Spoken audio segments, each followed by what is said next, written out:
నమస్కారం ETV news కి స్వాగతం ముందుగా ముఖ్యాంశాలు విజయవాడ అభివృద్ధిలో సరికొత్త అధ్యాయం కనకదుర్గ బెన్ సర్కిల్ పై వంతెనలకు శంకుస్థాపన కృష్ణా పుష్కరాల నాటికి పూర్తి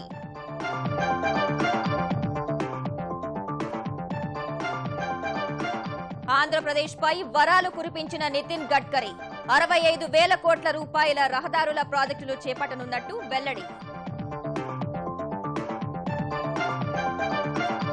అమరావతిలో హృదయ్ ప్రసాద్ ప్రాజెక్టులకు శంకుస్థాపన పర్యాటక రంగంలో అభివృద్ధిని పరుగులు పెట్టిస్తామని చంద్రబాబు స్పష్టీకరణ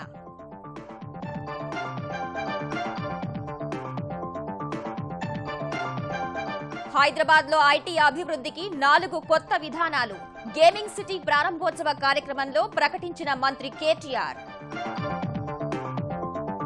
లెండి ప్రాజెక్టుపై మహారాష్ట్ర సీఎం దేవేంద్ర ఫడ్నవీస్ కు కేసీఆర్ లేఖ త్వరితగతిన పనులు పూర్తి చేయడానికి చొరవ చూపాలని విజ్ఞప్తి చెన్నైలో కుదుట పడుతున్న పరిస్థితులు మెరుగుపడిన రవాణా వ్యవస్థ మారుమూల ప్రాంతాల్లో సాయం అందక బాధితుల అవస్థలు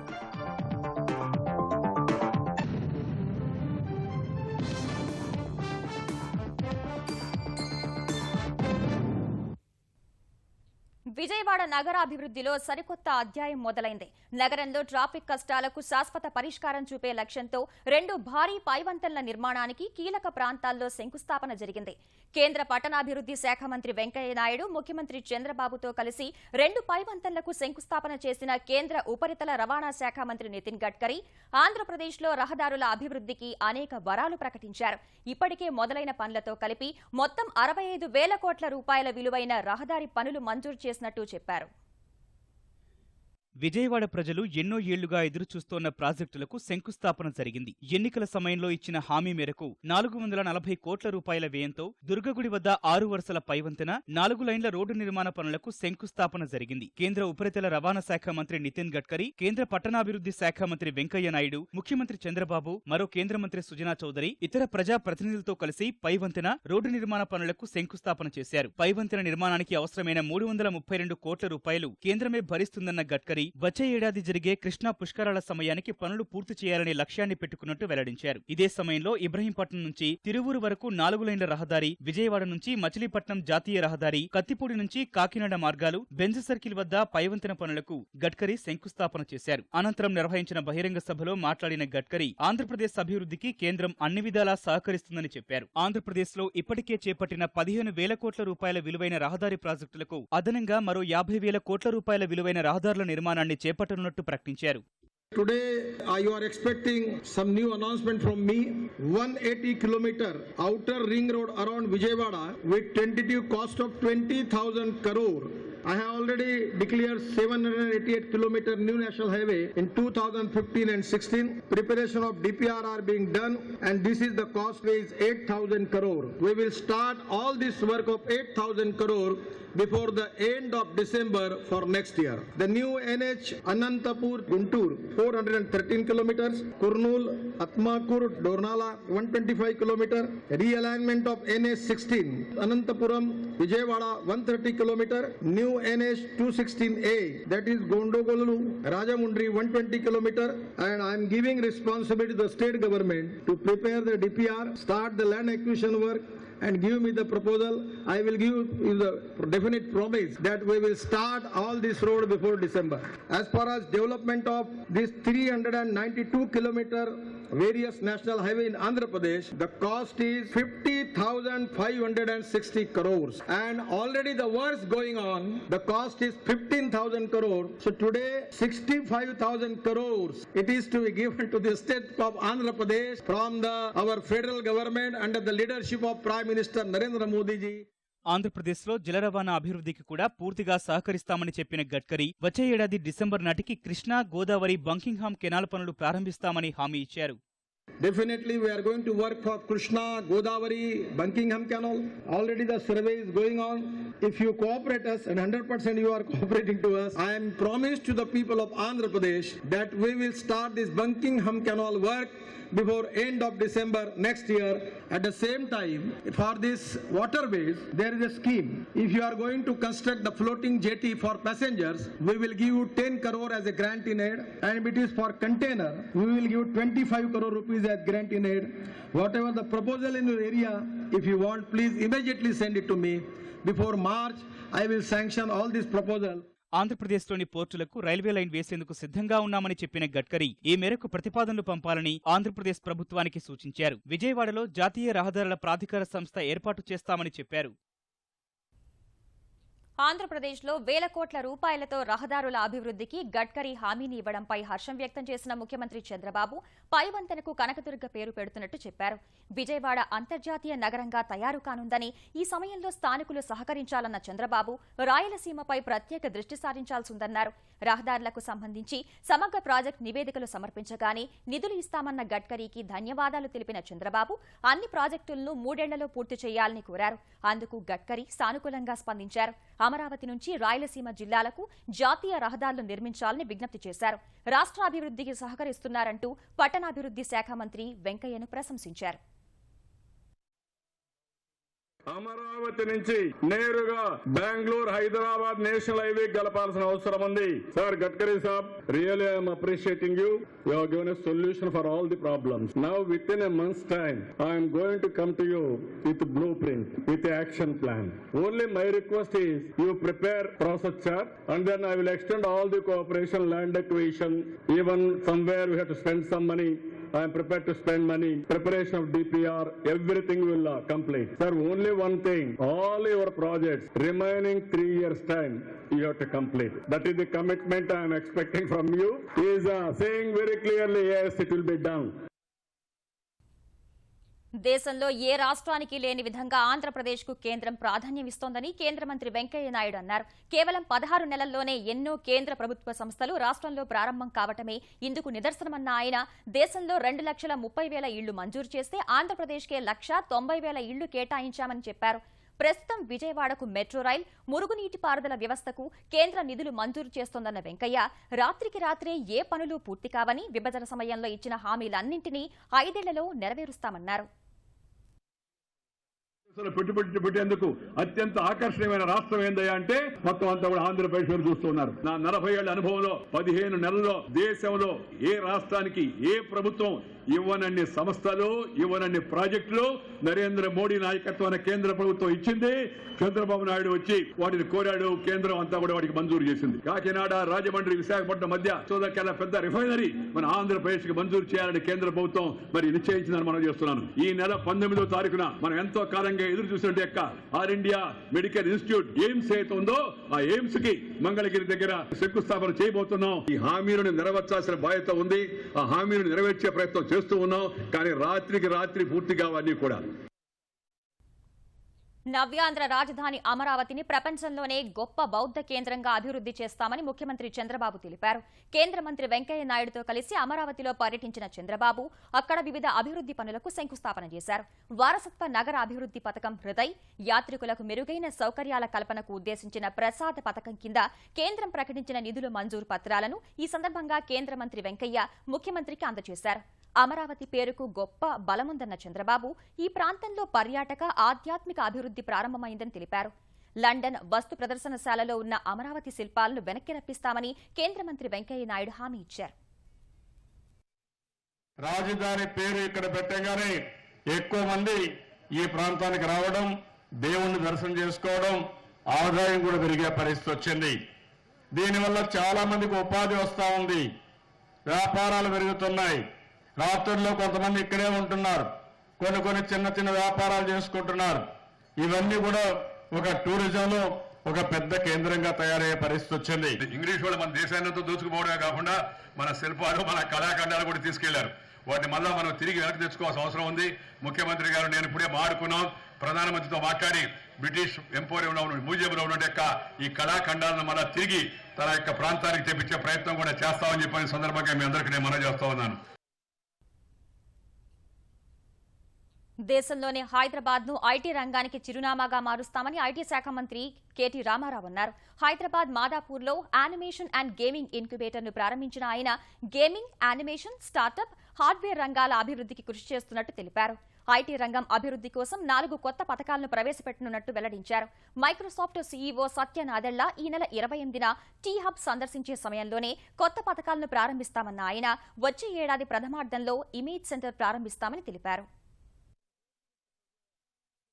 ఈ నెల 28వ తారీఖు నాడు మైక్రోసాఫ్ట్ సీఈఓ సత్య నాదెళ్ల గారు హైదరాబాద్కి వస్తున్న సందర్భంగా తెలంగాణ ప్రభుత్వ ఐటీ పాలసీ, ఇన్నోవేషన్ లేదా స్టార్టప్ పాలసీ, ఈఎస్డిఎం పాలసీ అంటే హార్డ్వేర్ పాలసీ, అదే రకంగా ఇమేజ్ పాలసీ అంటే ఈ మల్టీమీడియా, గేమింగ్, యానిమేషన్, ఎంటర్టైన్మెంట్ ఈ రంగానికి సంబంధించిన పాలసీ, ఈ 4 పాలసీలను కూడా లాంచ్ చేయబోతా ఉన్నాము. తొందరలోనే ఒక హార్డ్వేర్ ఇంక్యుబేటర్ ని కూడా ప్రారంభించాలన్న ఆలోచన ప్రభుత్వానికి ఉంది.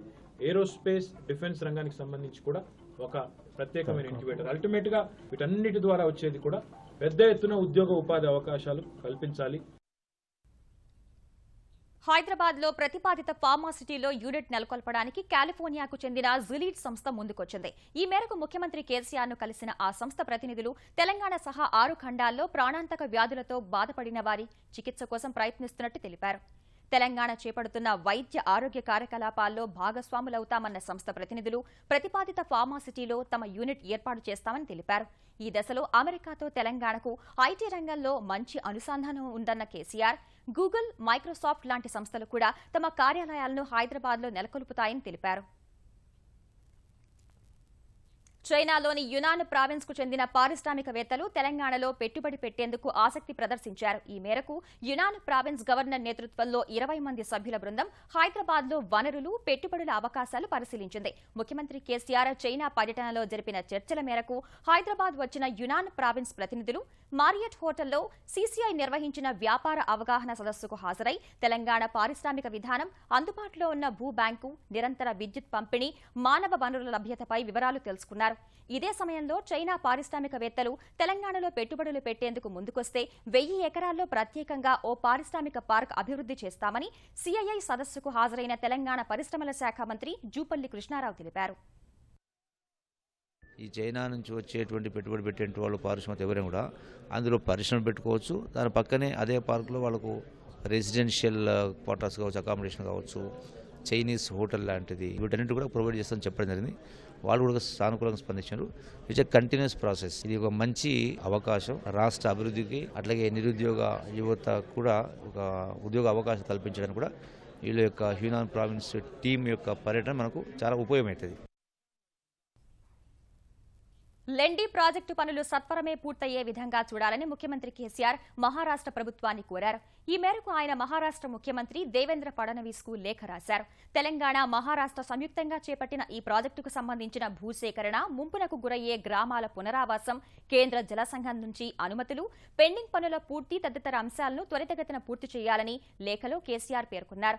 ప్రాజెక్టు నిమిత్తం తమ ప్రభుత్వం ఇప్పటికే 189.73 కోట్ల రూపాయలను డిపాజిట్ చేశామని, ప్రాజెక్టు వ్యయాన్ని 275.83 కోట్ల నుంచి 554.54 కోట్లకు పెంచినట్లు వివరించారు.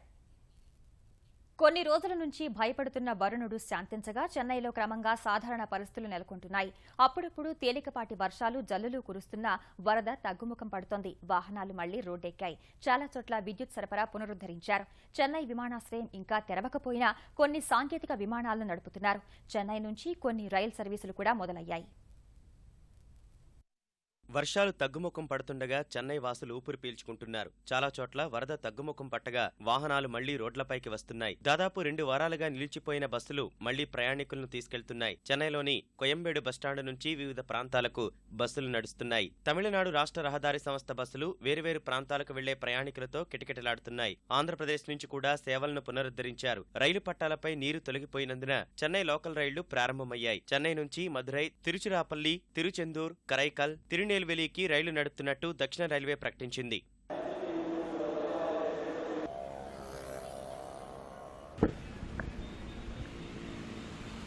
భారీ వర్షాలు వరదలతో చెరువును తలపించిన చెన్నై విమానాశ్రయాన్ని క్రమంగా పునరుద్ధరిస్తున్నారు. సాంకేతికంగా కొన్ని విమాన సేవల్ని ప్రారంభించారు. రన్వే, ప్రయాణ కార్యకలాపాలు నిర్వహించే భవనంలో నీరు ఇంకా నిలిచి ఉన్నందున వాణిజ్య విమాన సేవల పునరుద్ధరణకు 2-3 రోజులు సమయం పడుతుందని పౌర విమానయాన తెలిపింది. ప్రస్తుతానికి ఐఎన్ఎస్ జౌళి నౌకాస్థావరం నుంచి 4 వాణిజ్య విమాన సేవలు నడుస్తున్నాయి. చెన్నై విమానాశ్రయంలో జలదిగ్బంధంలో ఉన్న ఎయిర్ ఇండియా విమానాలు 3 ఢిల్లీ చేరుకున్నాయి. మరో 34 విమానాలు ఇంకా జలదిగ్బంధంలోనే ఉన్నాయి.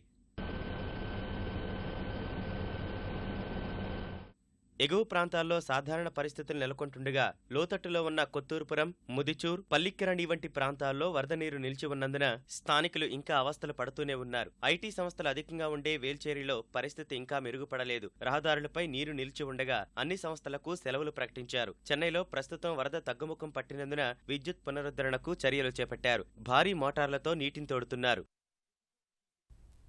చెన్నైలో వరద బాధితులను ఆదుకునేందుకు సహాయ చర్యలు కొనసాగుతున్నాయి. సైన్యం, నౌకాదళం, వైమానిక దళం, ఎన్డీఆర్ఎఫ్, స్వచ్ఛంద సంస్థలు, సామాన్య ప్రజలు తమ వంతు సాయం అందిస్తున్నారు. ప్రత్యేక పడవల్లో ఆహారం, నీరు, నిత్యావసర సరుకులు పంపిణీ చేస్తున్నారు. కొన్ని ప్రాంతాల్లో మాత్రం బాధితులు తమకు ఇప్పటివరకు సహాయం అందలేదని ఆవేదన వ్యక్తం చేస్తున్నారు. 2 రోజుల నుంచి వర్షాలు శాంతించగా తమిళనాడులోని ముంపు ప్రాంతాల్లో సహాయ చర్యలు ముమ్మరంగా సాగుతున్నాయి. వరద గుప్పెట్లో ఉన్న వేలాది మందికి నిత్యావసర సరుకులు అందించేందుకు త్రివిధ దళాలు, ఎన్డీఆర్ఎఫ్, స్వచ్ఛంద సంస్థలు శ్రమిస్తున్నాయి. ఒక్క ఎన్డీఆర్ఎఫ్ నుంచే 1600 మంది సిబ్బంది, 21 మంది అధికారులు సహాయ చర్యల్లో పాల్గొంటుండగా 200 పడవల సాయంతో ఇప్పటి వరకు 16,000 మందిని రక్షించినట్టు వెల్లడించింది. బాధితులను స్వస్థలాలకు చేర్చడంలో కీలక పాత్ర పోషిస్తున్న వైమానిక దళం చెన్నైలో చిక్కుకుపోయిన వందలాది మంది విద్యార్థులను హైదరాబాద్, పుణె, ఢిల్లీలకు తరలించింది. సహాయ సామాగ్రిని అందించడానికి భారీ సంఖ్యలో హెలికాప్టర్లను వినియోగిస్తున్నట్టు వైమానిక దళం ఇప్పటి వరకు 250 టన్నుల సామాగ్రిని ముంపు ప్రాంతాలకు తరలించినట్టు వెల్లడించింది. చెన్నైలోని ముంపు ప్రాంతాల్లో విహంగ వీక్షణం నిర్వహించిన ప్రధాన సైన్యాధికారి జనరల్ దల్బీర్ సింగ్ ఇప్పటి వరకు 5,500 మందిని సైన్యం సురక్షిత ప్రాంతాలకు తరలించినట్టు వివరించారు. ముంపు ప్రాంతాల్లో అంటురోగాలు ప్రబలకుండా తాత్కాలిక ప్రాథమిక ఆరోగ్య కేంద్రాల ఏర్పాటుకు మౌలిక సదుపాయాలు కల్పించినట్టు వివరించారు. వేర్వేరు విభాగాలు సహాయ చర్యలు చేపట్టినప్పటికీ బాధితులందరికీ అందడం లేదని బాధితులు ఆవేదన వ్యక్తం చేస్తున్నారు. ఎగ్మోర్లోని ఓ ప్రభుత్వ పాఠశాలలో 10 రోజులుగా తలదాచుకుంటున్న తమను ఎవరూ పట్టించుకోవడం లేదని కొందరు బాధితులు చెప్పారు. ఇల్లు అంతా కొట్టుని పోయేసింది. మేము చాలా కష్టపడతాం. బెడ్ల పాపలకైతే ఒక గొడ్డ లేదు, ఒక ఇల్లు లేదు, ఎద్దిమే లేదు. మాకు ఎద్దిమేలు అక్కడ అనాదిగా నిలుచుకుంటాము. మాకు వచ్చి కౌన్సిలర్లతో ఎవరు వచ్చి మాకు వదిలి చేయలే. అసలు ఈ మరి మనుషులు పక్కన అక్కడ ఉండే ఈ బిల్డింగ్ లో ఉండేటోళ్ళు వాళ్ళు వీళ్ళతో వచ్చి మాకు కాఫీయో బిస్కెటో ఒక నాశనం వచ్చి ఇస్తున్నారు. వాళ్ళు ఇలాదంటే మేము కథ యాడైపోయేది. మా బిడ్డలంతా చాలా కష్టపడుతున్నారు. మేము ఎంత కష్టపడుతున్నాము. మూర్తి గారికి నీళ్లు సార్, ఈ బిడ్డలు పెట్టుకుని చాలా వనవాసం పడుతున్నాము. స్కూల్ దగ్గర మాకు అంత వసతి లేదు సార్. మాకు వరద కారణంగా నిలిచిపోయిన పాల సరఫరాను పునరుద్ధరిస్తున్నట్టు రాష్ట్ర ప్రభుత్వ సంస్థ ఆవిన్ ప్రకటించింది. ఆదివారం నాటికి పూర్తి స్థాయిలో సరఫరా చేస్తామని ప్రకటించింది. మిత్రపక్షాల మధ్య విభేదాలు తలెత్తకుండా కలిసి పనిచేస్తేనే ఆంధ్రప్రదేశ్ ప్రయోజనాలు కాపాడుకోగలమని ముఖ్యమంత్రి చంద్రబాబు తెలుగుదేశం, భారతీయ జనతా పార్టీ ఆంధ్రప్రదేశ్ నేతలకు సూచించారు. విజయవాడలోని తన నివాసంలో నిర్వహించిన సమన్వయ కమిటీ సమావేశంలో క్షేత్రస్థాయిలో ఇరు పార్టీల మధ్య తలెత్తుతున్న విభేదాలపై చర్చించారు. దాదాపు గంటకు పైనే సాగిన సమావేశంలో ఒకరిపై ఒకరు విమర్శలు చేసుకోవడం మానుకోవాలని తీర్మానించారు. పార్టీలకు నష్టం కలిగించకుండా ఇరు పార్టీలకు చెందిన సభ్యుల్లో మార్పు తీసుకురావాలని ముఖ్యమంత్రి సమక్షంలో ఇరు పార్టీల రాష్ట్ర అధ్యక్షులు అంగీకారానికి వచ్చారు. ఇకపై కనీసం నెలకు ఓసారి సమన్వయ కమిటీ సమావేశమై కలిసి సాగేందుకు కార్యాచరణను రూపొందించుకోవాలని నిర్ణయం తీసుకున్నారు. ఓట్ల తొలగింపు సహా బీసీ ఓటర్ల గణనలో జరిగిన అవకతవకలను సరిదిద్దాలని జీహెచ్ఎంసీ కమిషనర్ ఏర్పాటు చేసిన సమావేశంలో ప్రతిపక్షాలు సూచించాయి. అధికార పార్టీకి అనుకూలంగా డివిజన్ల పునర్విభజన అశాస్త్రీయంగా జరిగిందని అఖిలపక్ష సమావేశంలో మండిపడిన విపక్షాలు బీసీ ఓటర్ల గణన, ఓట్ల తొలగింపులో కూడా అధికారులు అధికార పార్టీకి అనుకూలంగా వ్యవహరించారని ఆరోపించారు. ఇప్పటి వరకు జరిగిన తప్పులను సవరించి పారదర్శకంగా బల్దియా ఎన్నికలను నిర్వహించాలని డిమాండ్ చేశారు. వార్డుల వారీ పోలింగ్ కేంద్రాల ఏర్పాటు, నిర్వహణపై సమావేశంలో కమిషనర్ జనార్దన్ రెడ్డి అన్ని రాజకీయ పక్షాల నుంచి సూచనలు స్వీకరించగా ఎస్సీ, ఎస్టీ ఓటర్ల జాబితాలో కూడా గోల్మాల్ జరిగే అవకాశం ఉందని ప్రతిపక్షాలు ఆందోళన వ్యక్తం చేశాయి. వార్డుల విభజన విషయంలో ఎలాంటి శాస్త్రీయతను అనుసరించలేదన్న వారు వాటిపై పునః పరిశీలన జరపాలని కోరాయి.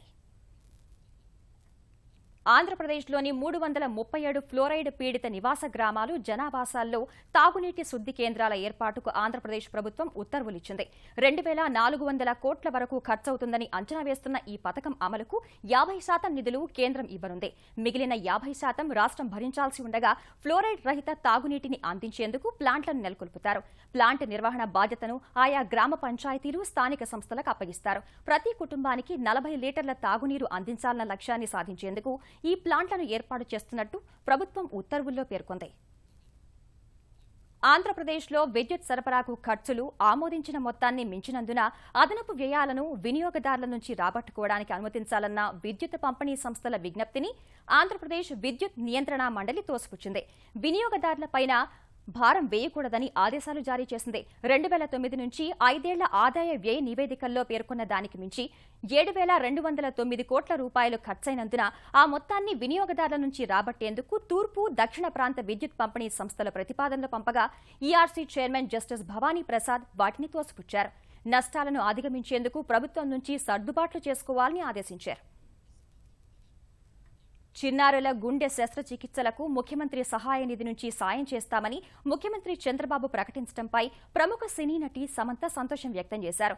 ప్రత్యూష స్వచ్ఛంద సంస్థ సాయంతో గుండె చికిత్స చేయించుకున్న చిన్నారులను విజయవాడ ఆంధ్ర ఆసుపత్రిలో పరామర్శించిన సమంత చిన్నారులకు ఉచిత వ్యాక్సిన్లు వేశారు. తాను చేస్తున్న సాయం చాలా చిన్నదన్న ఆమె తన ఆధ్వర్యంలోని స్వచ్ఛంద సంస్థ ద్వారా భవిష్యత్తులో మరిన్ని సేవలు అందిస్తామని తెలిపారు. దేశంలో వ్యవసాయాన్ని లాభసాటిగా మారుస్తామని ప్రకటించిన కేంద్రం ఈ దిశలో మరో అడుగు ముందుకేసింది. ప్రపంచ భూసార పరిరక్షణ దినోత్సవాన రైతులందరికీ భూసార నిర్ధారణ కార్డుల పంపిణీ ప్రారంభించింది.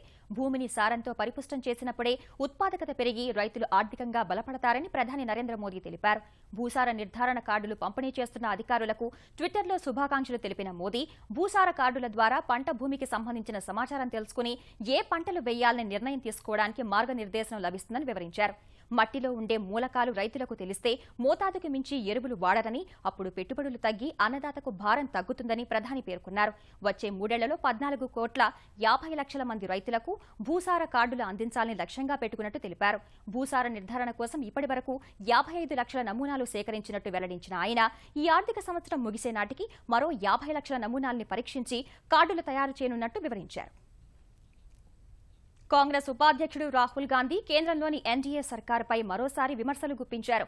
ప్రధాని నరేంద్ర మోదీ నేతృత్వంలోని కేంద్రం కార్మిక చట్టాలను నీరుగారుస్తూ వారి భవిష్యత్తును అంధకారం చేస్తోందని కాంగ్రెస్ అనుబంధ కార్మిక సంఘం ఐఎన్టీయూసీ ప్లీనరీలో రాహుల్ ధ్వజమెత్తారు.